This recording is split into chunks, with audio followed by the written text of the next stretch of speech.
Hi കൂട്ടുകാരെ, നിങ്ങൾ ദൈവത്തിനെ കണ്ടിട്ടുണ്ടോ? ഞാൻ കാണുന്നുണ്ട് ദൈവത്തിനെ. എല്ലാ ദിവസവും സോഷ്യൽ മീഡിയയിൽ ഇൻസ്റ്റാഗ്രാമിലും ഫേസ്ബുക്കിലും ടോണി അച്ചായൻ കോട്ടയം. എത്ര കുടുംബങ്ങൾക്കാണ് അദ്ദേഹം കൈത്താങ്ങായിട്ട് നിൽക്കുന്നത്. സത്യം പറഞ്ഞാൽ അനേകായിരങ്ങൾക്ക് ദൈവമെന്ന് തന്നെ പറയാം.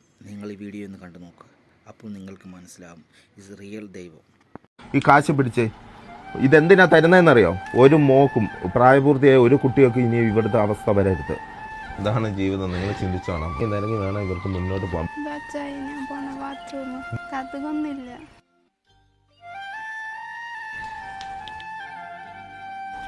ഇതാണ് ജീവിതം. നിങ്ങൾ ചിന്തിച്ചോണം. നിരങ്ങി വേണം ഇവർക്ക് മുന്നോട്ട് പോകാം. ബാത്റൂമിൽ പോലും പോകാൻ അവധില്ല ഈ ചേച്ചിക്ക്. ഇവരുടെ വീടിന്റെ അവസ്ഥ വല്ലാത്തൊരു അവസ്ഥയാണ്. ഇടിഞ്ഞു വീഴാറായ വീടാണിത്.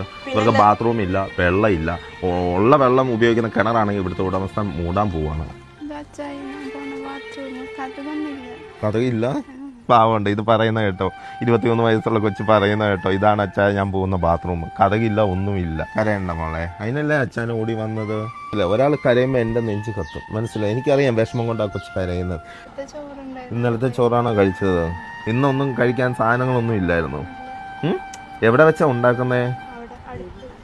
ഇതാണോ അടുപ്പ്? ഈ കാണുന്നതാണോ അടുപ്പ്? ഫുഡും എല്ലാം അച്ഛൻ കൊണ്ടുവന്നിട്ടുണ്ട് കേട്ടോ.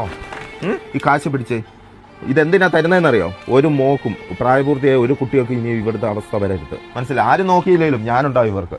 മോളെ വേണ്ട മോളെ, എനിക്ക് മനസ്സിലായി, കൊച്ചിന്റെ അവസ്ഥ മനസ്സിലായി. തൃശ്ശൂർ ഇങ്ങേ അയച്ചത് ഈ മൂലയ്ക്ക് വെള്ളം പോലും ഇല്ലാത്ത ഈ സ്ഥലത്തെത്തി ഇത്രയും കാര്യങ്ങൾ എനിക്ക് ചെയ്യാൻ പറ്റുമെങ്കിൽ നമുക്കെല്ലാം ഒരുമിച്ച് നിൽക്കണം. നമുക്ക് ഇങ്ങനെയുള്ള കുടുംബങ്ങളെ രക്ഷിക്കണം. അച്ഛനുണ്ടാവും, നിങ്ങളൊപ്പം നിൽക്കുക. ഓക്കെ, ഇനി അടുത്ത വിശേഷങ്ങളുമായിട്ട് വരുന്നവരെ ബൈ ബൈ. അച്ഛൻ സ്കോൾ. ഞാൻ നിങ്ങളുടെ സ്വന്തം ടോണി വർക്കിച്ച്.